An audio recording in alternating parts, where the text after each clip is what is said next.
बिस्मिल्लाहिर्रहमानिर्रहीम। मैंने एक वाक़या सुना एक नौजवान के मुतालिक कि जिसने 14 साल बाहर गुजार के और जब मुल्क आया तो उसके साथ क्या सलूक हुआ।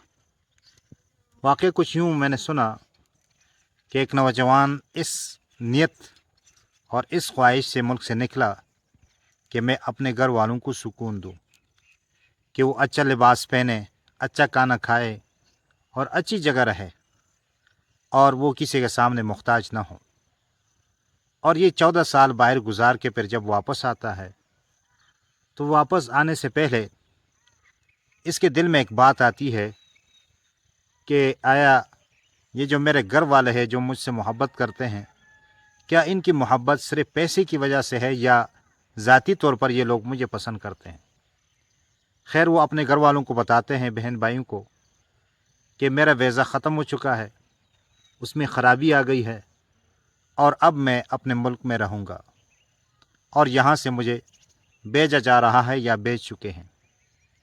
तो जब घर आते हैं 3 माह के लिए तो उनके घर का जो रवैया है घर वालों का वो कुछ तब्दील है और उस तरह इज़्ज़त नहीं करते जो उससे पहले कर रहे थे, क्योंकि उनकी जो मशीन थी वो ख़राब हो चुकी है। क्योंकि ये लोग जो बाहर जाता है उसको ऐसा ही समझते हैं गोया कि एक मशीन है, और जैसे मशीन आपको मालूम है जब कोई मशीन ख़राब होती है तो फिर उसको कबाड़ में डाल दिया जाता है और बेचा जाता है।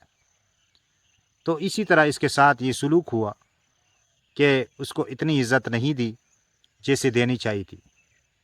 खैर उसने 3 माह गुजारने के बाद फिर उनसे कहा कि मेरा वीज़ा ख़राब नहीं है, अब मैं वापस जाऊंगा, फ्रांस जाऊंगा और वहीं पर कुछ कमा के दोबारा आऊँगा और अपने पसंद से शादी करूँगा और फिर अपनी घरवाली को लेके जाऊँगा और फिर तुम्हारा और मेरा वास्ता नहीं होगा। तो इसमें देखें 2 बातें हैं।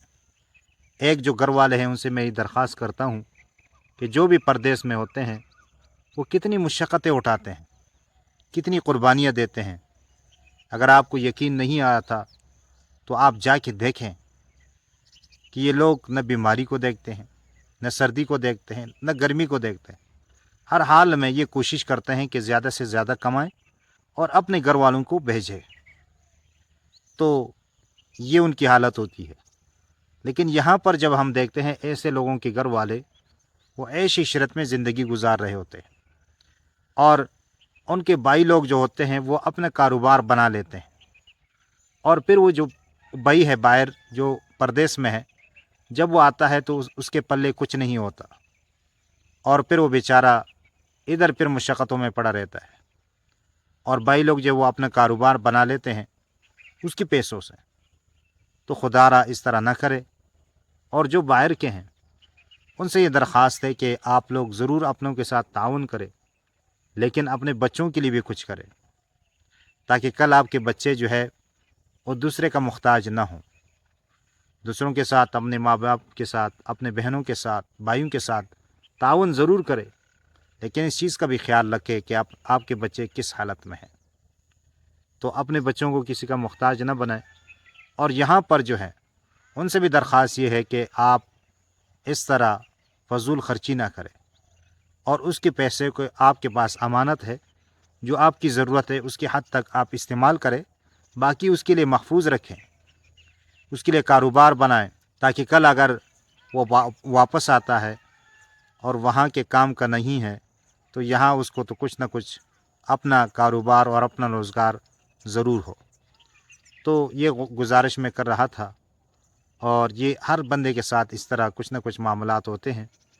तो आप में से किसके साथ ये हुआ है आपने बताना है, और आप जो है अपने कीमती राय से हमें भी मुस्तफ़ीद फरमाएंगे और अल्लाह ताला से दुआ ही करेंगे कि अल्लाह ताला हम सब को अपने हिफ्ज़ व अमान में रखें और अल्लाह ताला हम सब को किसी का मुहताज न बनाए और न हमारा कोई मुहताज बने।